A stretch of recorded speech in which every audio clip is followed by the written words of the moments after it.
الرحیم السلام علیکم سیکنڈ ایئر۔ آج ہم اس پیراگراف کی جو ہے وہ تشریح کریں گے۔ یہاں تک جو ہے وہ ہو چکی تھی۔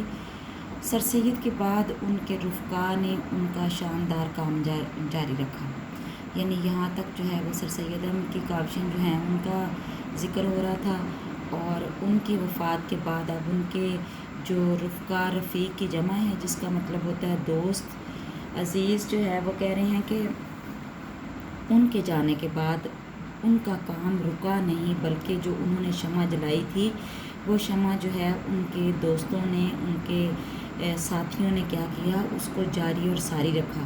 وہ ساتھی کون تھے؟ ان میں جو ہے وہ محسن الملک، وقار الملک، حالی، نذیر احمد، ذکاء اللہ، شبلی وغیرہ نے تعلیمی، سیاسی اور ادبی خدمات سر انجام دیں۔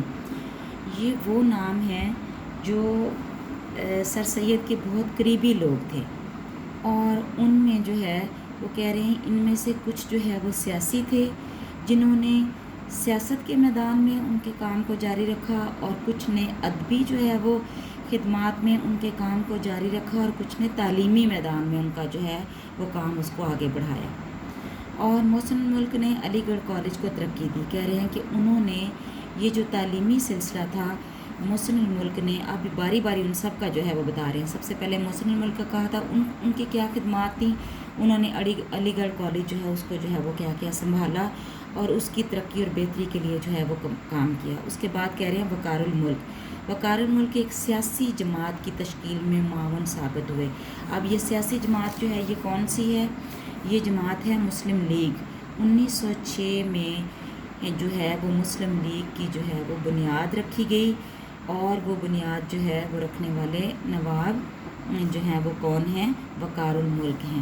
یہ سیاسی جو جماعت ہے وہ اس کا جو ہے وہ ذکر کریں، معاون یعنی مددگار ثابت ہوئے۔ اس کے بعد جو ہے وہ حالی کا ذکر ہے۔ حالی کی مسدس نے، اب یہ جو نام ہیں حالی، نذیر احمد اور شبلی، یہ جو ہیں یہ ادبی نام ہیں۔ ادب کے جو ہے وہ میدان میں ان کا بہت بڑا جو ہے وہ کام ہے۔ حالی، اب ان کو جو ہے وہ زیادہ ڈیٹیل میں جو ہم جائیں تو وہ ایک الگ سے جو ہے وہ باب بن جائے گا، لیکن تھوڑا سا میں آپ کو بتاتی چلوں کہ مولانا حالی جو ہیں ان کا بہت بڑا کام ہے ادب کے حوالے سے۔ ان کو پہلا نقاد بھی مانا جاتا ہے، وہ شاعر بھی ہیں۔ اس کے ساتھ ساتھ جو ہے وہ انہوں نے جو ہے وہ اپنے جو ساتھی ہیں سر سید احمد خان، ان کی تحریک کو بھی جو ہے وہ آگے بڑھایا ہے۔ تو کہہ رہے ہیں کہ جو انہوں نے لکھی ہے یہ مسدس حالی، جو ایک طویل جو ہے وہ نظم ہے جس میں وہ مسلمانوں کو ان کا جو ہے وہ ماضی یاد دلاتے ہیں، اور اس میں انہوں نے ان کو ان کی گزشتہ جو عظمت ہے اس کے بارے میں بتایا ہے کہ تم کیا تھے اور تم کیا ہو گئے۔ تو کہہ رہے ہیں اس نظم نے، حالی کی مسدس نے جو ہے وہ کیا کیا، مسلمانوں کی زندگی میں انقلاب کی لہر دوڑا دی، یعنی ایک بہت بڑا انقلاب، ایک بہت بڑی تبدیلی ہندوستان کے جو مسلمان تھے ان کی زندگیوں میں آئی اس نظم کی وجہ سے۔ لوگ اس نظم کو بہت ذوق اور شوق سے پڑھتے تھے، اور اس میں جو کچھ انہوں نے حالات و واقعات بتائے ہیں اس کو جو ہے وہ پڑھ کر جو ہے کیا کرتے تھے، افسردہ بھی ہوتے تھے، غمزدہ بھی ہوتے تھے کہ ہمارے آباء و اجداد کیا تھے اور ہم کیا ہو گئے۔ اس کے ساتھ اس میں کہہ رہے ہیں اسلامی تاریخ کے آئینے میں انہوں نے گزر، یہ جو باتیں ابھی میں آپ کو پہلے بتا چکی ہوں کہ اسلامی تاریخ جو ہے وہ بیان کی ہے، اور جو گزشتہ عظمت ہے مسلمانوں کی اس کو دکھا کر ان کے دلوں کو گرم کیا، ان میں جوش اور ولولہ پیدا کیا کہ تم کیا تھے، تم کیا ہو، اور تمہارے آباء و اجداد جو ہیں وہ کیا تھے، تم بھی اسی نسل سے تعلق رکھتے ہو، تمہارے اندر بھی وہی جذبہ جو ہے وہ بیدار ہو سکتا ہے اگر تم چاہو تو۔ امیر علی نے اپنی انگریزی تصانیف سے مغربی حلقوں میں اسلام کی وقت پیدا کی۔ انہوں نے وہ انگریزی تعلیم کو اچھی طرح اس میں جو ہے وہ سوجھ بوجھ رکھتے تھے، لہٰذا انہوں نے اپنی جو تحریریں ہیں ان کے ذریعے جو انگریزی جاننے والے لوگ ہیں ان میں اسلام کی وقت قدر پیدا کی کہ اسلام جو ہے وہ کیا ہے، اور جو غلط فہمیاں ان کو دور کرنے کی کوشش کی اپنی جو ہے وہ تصانیف کے ذریعے۔ علی گڑھ تحریک کی وجہ سے قوم میں کئی اور تحریکات جو ہیں وہ شروع ہوگی۔ کہہ رہے ہیں اس تحریک کے رد عمل کے طور پر اور بھی بہت سی تحریکیں جو ہیں وہ شروع ہو گئیں. ان میں اختلافات ضرور رونما ہوئے. کہہ رہے ہیں وہ تحریکیں جو ہیں وہ علی گڑھ تحریک کے خلاف تھیں. اختلاف تھا ان کو اس تحریک کے ساتھ. تو کہہ رہے ہیں اختلاف تو ضرور جو ہیں وہ سامنے آئے، لیکن ایک حد تک یہ نئی زندگی کا نشان تھے کہ مسلمانوں میں جو ہے وہ ایک جو ہے لہر دوڑ گئی، شعور آ گیا کہ اگر یہ تحریک جو ہے اس میں کچھ خامیاں ہیں. کس تحریک میں؟ علی گڑھ تحریک میں. بہت سے لوگ اس زمانے میں جو ہے وہ سر سید کے بھی جو ہے وہ خلاف تھے اور ان کی تحریک کے بھی خلاف تھے. لہٰذا کہہ رہے ہیں کہ اختلاف اپنی جگہ پر، لیکن جو نئی زندگی کے نشان جو نظر آئے کہ مسلمان جو ہیں ان میں ایک جو ہے وہ شعور بیدار ہوا کہ وہ کسی بھی چیز کی جو چھان پھٹک ہے وہ کر سکتے ہیں اور اس کسی عمل کا رد عمل ظاہر کر سکتے ہیں. سر سید امیر علی اور دیگر بزرگوں نے اسلام کو مغربی علوم سے اس طرح جا ملایا تھا کہ اسے ایک ترقی یافتہ مذہب ثابت کیا. کہہ رہے ہیں کہ کچھ جو بے شک اس میں کوئی جو ہے وہ مسئلے ضرور تھی.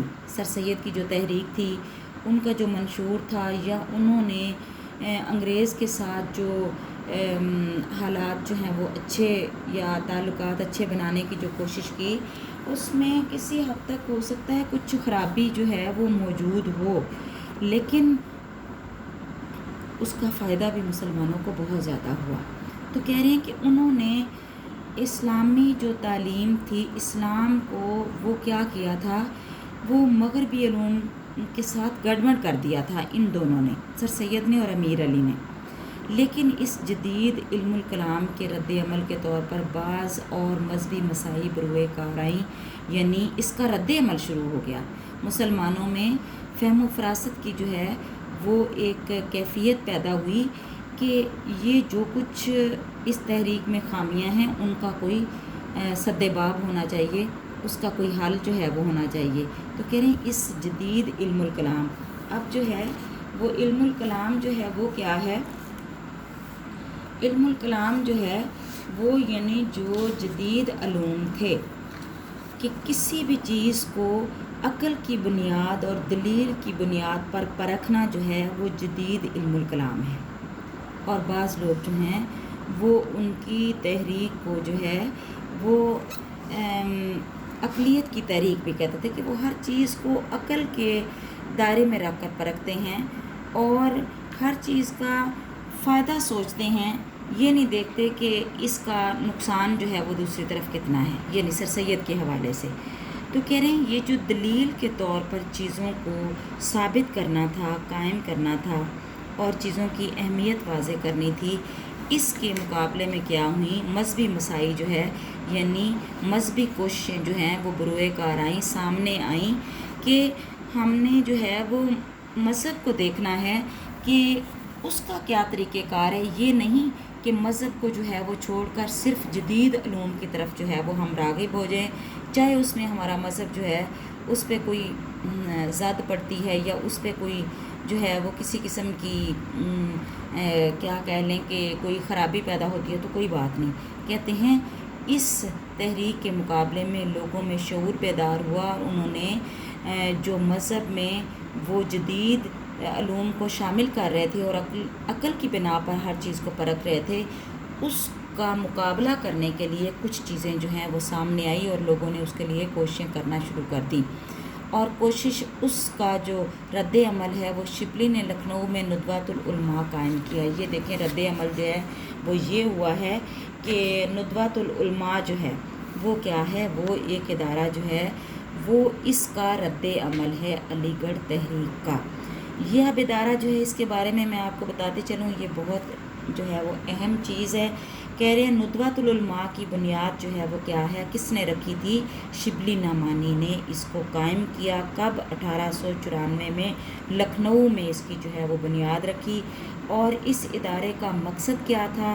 بنیادی طور پر اس کا مقصد یہ تھا کہ جدید اور قدیم علوم کے ذریعے مسلمانوں کی دینی اور دنیاوی اصلاح جو ہے وہ کی جائے. یہ اس ادارے کا مقصد تھا.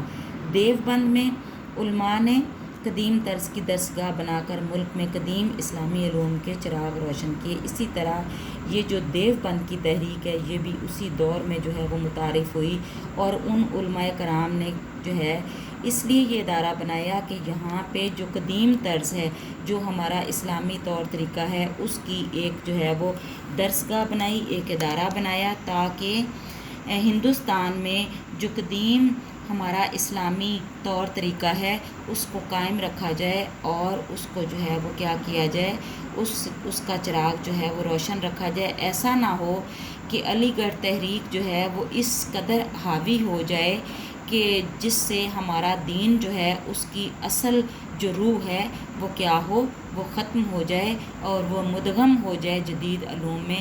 لہٰذا یہ دو ادارے جو ہیں یہ ہمیں اس تحریک کا رد عمل نظر آتے ہیں۔ نیکسٹ لیکچر تک کے لیے اللہ حافظ۔